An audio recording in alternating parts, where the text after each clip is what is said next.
evidence of NASA using numerous methods to grossly mislead the public about astronauts being on the International Space Station. During interior ISS scenes from NASA's own live feed, the use of wires, harnesses, green screens, and virtual reality have been detected to achieve the appearance of a weightless environment. Examples of this include astronauts fading in and out of the screen, green screen glitches, grabbing objects that aren't really there, pulling on invisible wires, getting tangled in their harnesses, and even astronauts appearing out of thin air. This begs the obvious question. If they're really up there, why are they using Hollywood techniques to fake the footage? Now, unfortunately, I can't show you these clips in here today, but I will be sending them to you. Outside the International Space Station, during spacewalks, air bubbles have been recorded on numerous occasions. How is it possible for air bubbles to be present in the vacuum of space? I once questioned astronaut Scott Kelly about this phenomenon. His body language and answers only created more questions. In 2013, astronaut Luca Parmitano nearly drowned during a spacewalk when his helmet filled with water. This happened again just last year. Air bubbles, helmets filling with water, and drowning. Are they in space or are they underwater? Now, what's really interesting is that they train for spacewalks in an underwater pool with a complete ISS replica. Now, surely they aren't filming these spacewalks in an underwater pool and then editing them to appear if they're in space, because that sure would be something, wouldn't it? I'm calling on the Brevard County Commissioners to open a full investigation into NASA's fraudulent practices and use of taxpayer dollars. It costs NASA $3 billion per year to operate the ISS, and if they don't have a darn good explanation as to why they're faking these videos, I and the public would like a darn good explanation as to where our tax money is going. Or is it globe, mate? It's flat. This is flat. Thank you very much, mate. God bless. A man asked the pilot if the Earth is flat. Can I talk to the pilot, please? Right here. You're the pilot? Hi. How long have you been flying for? For Delta, 21 years, but maybe like 30 something. I want to know, because they say the pilots know a lot. Do you think the Earth is flat or no? I know it's flat. You know it's flat? How long have you been flying for, you said? Over 30 years. And when you tell people that, do they think you're like crazy or no? Only one person. Only one person? Yeah. They built it for a flat stationary Earth, and my goal is for some young fighter pilot to listen to what I just said, go out tomorrow and set the bottom of your L strobe on your altitude, run it out there to 80 miles, and that bottom altitude on your cursor will stay the same. Are you a pilot? Yes, sir. One question. Okay. When you descend in the air, Yeah. do you dip or do you go straight? It's straight. Straight? A little more with the nose out. That's it. But straight. You don't dip into the... No. Okay, thank you so much. I appreciate You're you. welcome, sir. Have a great day. Did you notice any curvature while we were up there? Curvature? No. No, there's no curvature? It's just all flat. What's up, pilots? Is the Earth flat or round? Flat. Thanks. I'm with you. Because they're telling us, that at least in the U.S., the ground's moving at about 700 miles an hour left to right. And I was thinking that's kind of odd if you're landing going north, or moving in the north direction. That's not, no, the ground looks to us like it's standing still. Yeah, not an issue, huh? Yeah, no. Do you say it's flat? Yes. Yeah? Thank you very much. Whenever you fly your plane, do you ever account for a curvature? No. Do you ever account for Coriolis or Earth spin? No. Do you ever see the Earth curving? No. Does water find its level? Yes. Does it always find its level? Yes. Okay, so water always finds its level. Does water conform to its container? Yes. Did you notice any curvature while we were up there? No. No? What'd you see while we were up there? Just the blue sky, white clouds. Yeah, is it flat or? Pretty flat. Pretty flat? Yeah. Okay, thank you. Captain, someone wants to say hi, is that okay? Oh. Do you adjust for curvature when you get up to a certain altitude? Well, yeah, when you see the sun coming up on the horizon, that works well. But the plane stays at an even pitch throughout the whole flight. Yeah. So, I mean, not too much curvature to account for. No. More flat than anything. Nope, you close your eyes, you won't have a clue. True. More flat than anything? What was that? It's more flat than anything. Yeah. Oh, yeah. Thank you, guys. I appreciate it. Thank you. Flat or a bowl? Flat. What's a ball? I think it's flat. Yeah, me too. Pretty flat to me. It certainly does, doesn't it? And you've got that flat in. Excuse me, do you mind? How you doing? Very well. How are you? So you know how we just took a flight of descent? Yeah. Did you have to compensate for curvature? Yeah. So did you just have to compensate for curvature due to the flight of descent as we landed just now? No, not necessarily. Yeah. All right. Thank you so much. You bet.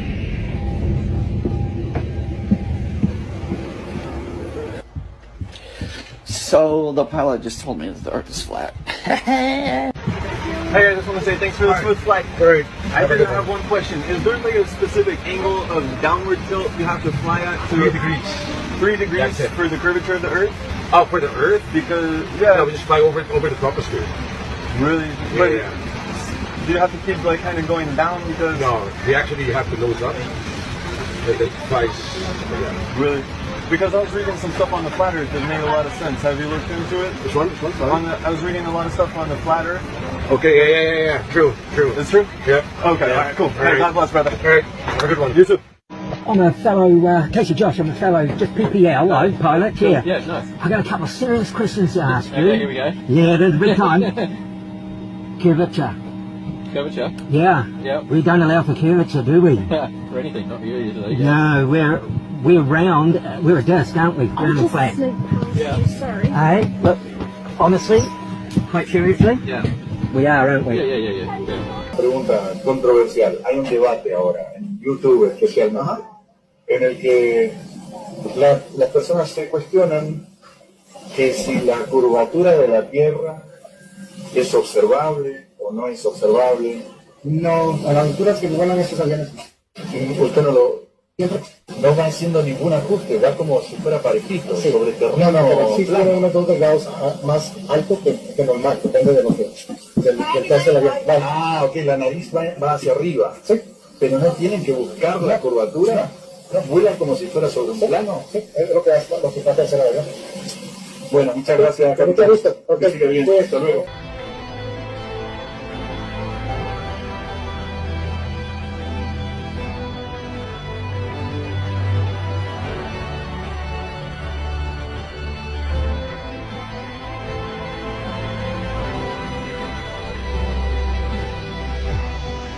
Eddie Griffin, ladies and gentlemen, he has talked about the Earth being flat for a long time.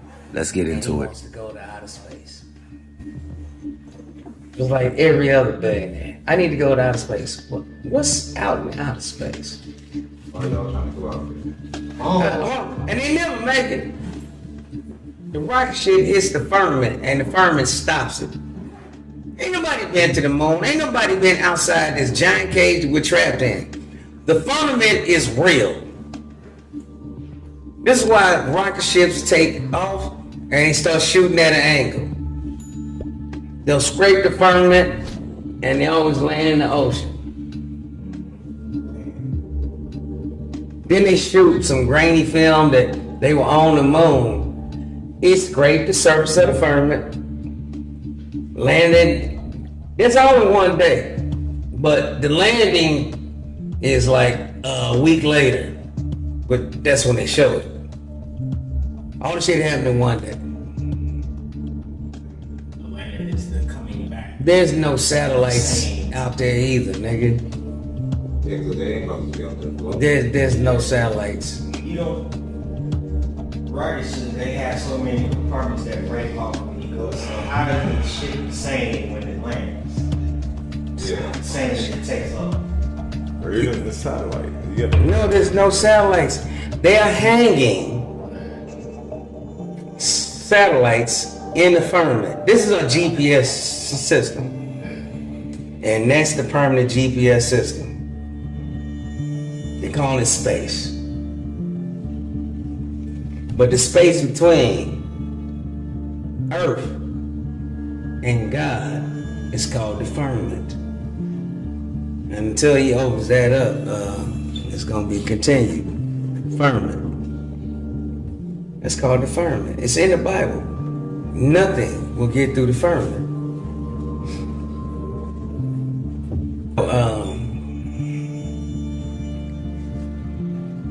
Flat Earth is real.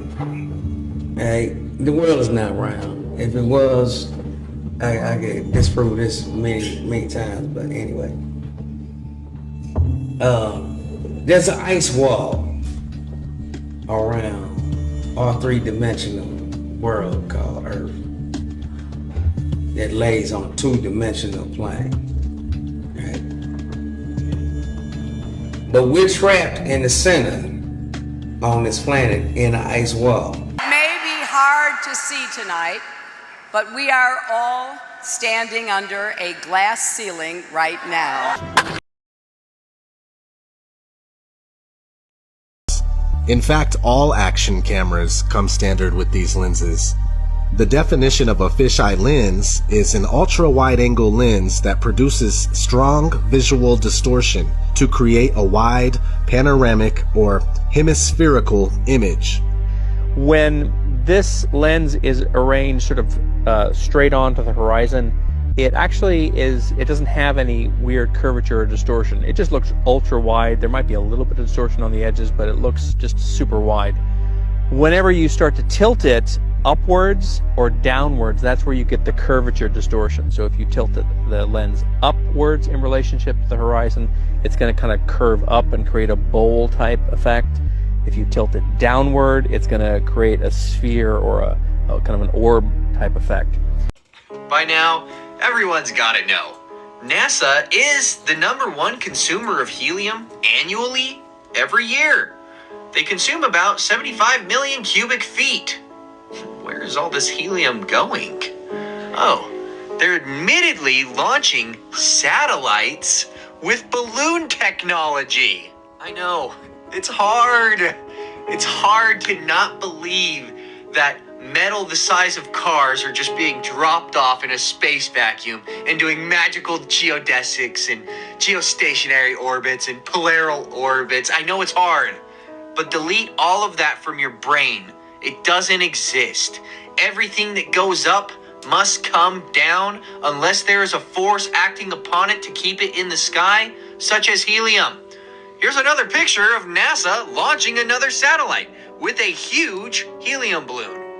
Funny enough, people all over this level plane are finding satellites tethered to balloons crashing down to the Earth. And we have projects like Project Loon and Project Echo, where Google and NASA admit to still using balloon technology in 2023. If we had thousands of satellites orbiting the Earth, why in the hell would we still be using balloon technology? Put your thinking or tinfoil caps on. If you know somebody that thinks that the existence of magical satellites proves the Earth is a magical spinning water ball, feel free, share this video with them. Satellites, and the ideology that is permitted and perpetuated by NASA, does not exist. Every time we see a satellite, it is tethered to a balloon. And if you think you're seeing a satellite from 250 miles away in the sky, you need help. Look at all these satellites tethered to balloons, crash down to the Earth. It's like they don't exist in the way that NASA tells people. Also, whenever you see NASA or SpaceX doing any of these rocket launches, there's a reason they do a geodesic out like this. Missile launch trajectory, rocket launch trajectory, okay? They're not going around the Earth to get the gravitational swing out into space. Space doesn't exist, people. Wake up.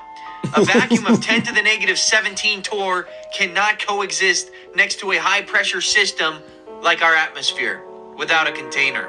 There's a reason it takes like 15-foot thick concrete walls to simulate a vacuum of 10 to the negative 6 torr. Follow this account. Repost this video. This is my backup account where I will be making exclusive content until this account's lives are successful in bringing in opposition to debate the shape of the Earth. Have a great day. See, in the Bible, God told Isaiah the difference between a ball and a circle. In the Bible, God also speaks about the four corners of the earth. A ball does not have corners, but a flat surface do. Now, when I say four corners of the earth, this is what I mean. God also says in the Bible that he set a compass upon the face of the earth. Now, remember when I said that God made the earth as a compass? Okay, so let's talk about it. Now, the compass only recognizes north. North always points towards the center. Hint, the North Pole. Any other direction is only based off the direction of north. How could a compass point south on a globe if they are saying that south is downwards? East and west are curved lines that constantly readjust to align with north. So traveling south, you will never, end up back at the same place. See, because there's a reason they won't allow y'all to travel south and end up at the ice wall. And I know y'all probably be wondering, where do rainbows come from? Now, scientists will tell you they self, to make a rainbow, you need water, light, and a mirror. See, when God said he created the firmament, he spreaded it out like a molten looking glass. See, them big rainbows that you see is proof that we live underneath the firmament. It's the sunlight reflecting off of the firmament to remind us of his promise to never flood the earth again. See, God said he set the earth on its foundations so that it should never be moved. But scientists are saying that we are spinning and moving 1,040 miles per hour. And in 1927, we had no idea what the earth looked like, but created this picture. Now, all of a sudden, in 1997, they go see the earth and it looked exactly like that picture? No. Now, do y'all know who this man is? Probably not. But this is Richard E. Byrd. He was one of the first to discover Antarctica in 1928. See, he found evidence of the flat earth with the firmament over us. Even in his diaries and writings, he said it. See, and when he found this discovery, what did our government do? They all went down to Antarctica.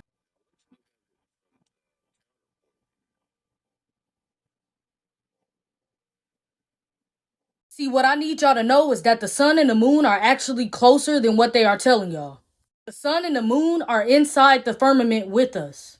See, electromagnetism actually perfectly explains how the sun and the moon rotates on Earth. See, the sun and the moon are not rock or gas, they're light sources. Now, these light sources are in the shape of a disc that rotate the Earth like a clock, but in a coil-like spiral, dictating the seasons and the climate as it goes. See, now when the sun is beyond the equator ring, the northern hemisphere experiences summer, and the southern hemisphere experiences winter. Inversely, when below the equator ring, the southern hemisphere will experience summer, and the northern hemisphere will experience winter. All these people didn't have the same vision for no reason.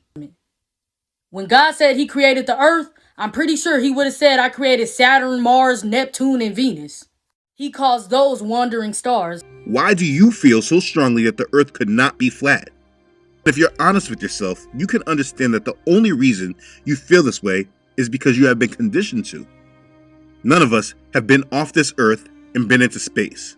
So for anyone to have a conviction on this topic, it's because you're mind controlled to believe so. Now sure, you can say, my years of experience in this field and that field tell me that the earth is a globe.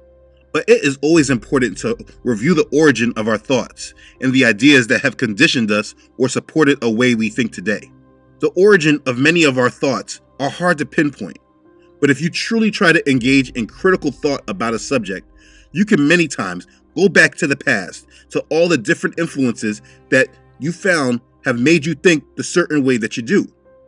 But you first have to be honest with yourself and say, whatever your view has been, it has been influenced by something. Whether it's valid or not, it has been influenced by something. And be clear, the idea of a flat earth is not without influence either. None of us really knows the true look of this earth because no one has ever left this earth. I'm talking about us individually. None of us really with our own eyes knows what the shape of the earth truly is. So what matters is what has influenced your thought to believe what you believe. So what I want us to do together is to go back when you first were told about the shape of the earth. How did you learn about it? I will tell you when it first came to my understanding. Now, I can't tell you what grade it was, but it was definitely elementary school when I was taught it. In elementary school, we were taught that it was first Columbus that proved that the earth was not flat. I don't know if anyone else around my age was taught this in your school. I was taught that he was set out to prove the earth was not flat because they thought if they kept going, eventually they would fall off. But it was proven that the earth was not flat because they never fell off. Something like that. Were you taught that in school? Or is that just mine? I wonder if that's in the kids' curriculum today. It's funny though that when you go to look this up now, it says that this was a myth because Columbus already knew the earth was round. So my thought is, how many other myths were you guys teaching us in school then? Because I didn't make that up on my own. You guys taught that to me. But honestly, that's not even a real question. If you watch this channel, you know what I feel about this education system. I'm just saying. So yeah, that was the first introduction I remember to this subject. And here's another way I was introduced. Understand, the power of suggestion and subtle influence is very strong. What did they have in every classroom that even without discussing it, we were influenced? This right here, a globe. When I was in school, this was in every elementary school classroom. If the teacher didn't discuss it, they didn't need to. It was a subtle mental note that we all made. This is used often. It's just like how the race and color of our Messiah was subtly pushed into our minds without ever really being a topic of discussion in church. Every picture of Jesus we ever saw was white. And so over time, you just came to the conclusion that Israel was white. And then they reinforced it with other biblical depictions with movies like the Ten Commandments or pictures and images of Jesus, Joseph, and Mary in the manger. Without them actually saying it and creating that doctrine, it just reinforced our thought. When in truth, all of that was a complete lie and fabrication in order to mentally manipulate us. I mean, we know that that picture so often used to depict Jesus is just a picture of Caesar Borgia. It's just mental manipulation that's enforced by subtle imagery and depictions. And this globe in our classrooms was definitely a part of it. Without them ever speaking a word about it, this is on the side of the classroom and it tells our mental the earth is a globe. So that was another influence. And then to add to that, by the time we were in middle school, we had science. Actually, it was earth science. And a big part of that time in school was enforcing this indoctrination with solar system projects. Did you do them? I remember doing a lot of them. How many of you had to do a project where you created the solar system and showed the planets revolving around the sun? You don't recognize that that's indoctrination? Think about that kind of work. You did this at home. You made sure that you colored the planets and put them into those stakes and showed how they went around the sun. That is work that you actually had to do that was enforcing indoctrination. And then there's also indirect indoctrination, like when they taught us about astronauts and let us eat astronaut food. Every time you hear about one of those Challenger missions or whatever it is going up in the sky, it's all indoctrination. When I was a child, I remember actually wanting to be an astronaut. I remember loving that astronaut food. There's also what we saw on our television and cartoons with like the Jetsons living out of space, and with the multitude of cartoons and movies that show the Earth as a globe and people going into outer space. There's too many of these examples of this for this to ever be denied that this is not in the mainstream. So what is my point? My point is, do you see how much this system has worked to indoctrinate you? Your thought about the globe is not original thought. It is indoctrinated thought that stems from many sources, but for most of us, our education system has been one of the strongest foundations of the indoctrination that we have been ever exposed to. It is the main reason you argue against any other view. Whether you agree with me or not about the shape of the earth, if you are unable to recognize that you were indoctrinated to feel the way that you do, then this subject will not be able to be understood by you.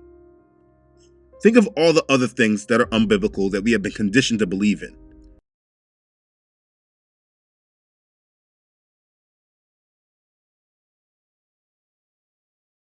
CERN was the host of a very strange tunnel opening ceremony at the world's largest rail tunnel near its facility, the Gotthard Base Tunnel. It is said that this tunnel is the longest tunnel in the world. The tunnel cuts through the Alps. And in January of 2016, they had an opening ceremony that was completely occultic. They first had people coming through on a train looking as if they were in some sort of trance, while creepy horror music was playing in the background. After that, a topless angel was walking through the center of evil creatures in costumes. This mindless woman was holding a lamb high in the air as sacrifice. So we have a topless angel, horror music, and a lamb to be sacrificed. But yeah, we're to believe that that was nothing. In the same ceremony, in another rail car that came out of the tunnel, the train was full of evil creatures and Satan was in the midst. The creatures moved around as the Satan character bobbed up and down and screamed and appeared to be controlling the other creatures riding with him. And after he got off the train, he seemed to be in a trance, but doing weird dances. The ceremony seemed to depict that a demonic power that had been sealed behind the mountains had been released. It was very occultic and satanic. Now, at this point, I'm getting tired of just saying maybe a coincidence. Y'all gonna have to do more than that to convince me. So the whole point to this video is to let Yah be the truth and every man a liar.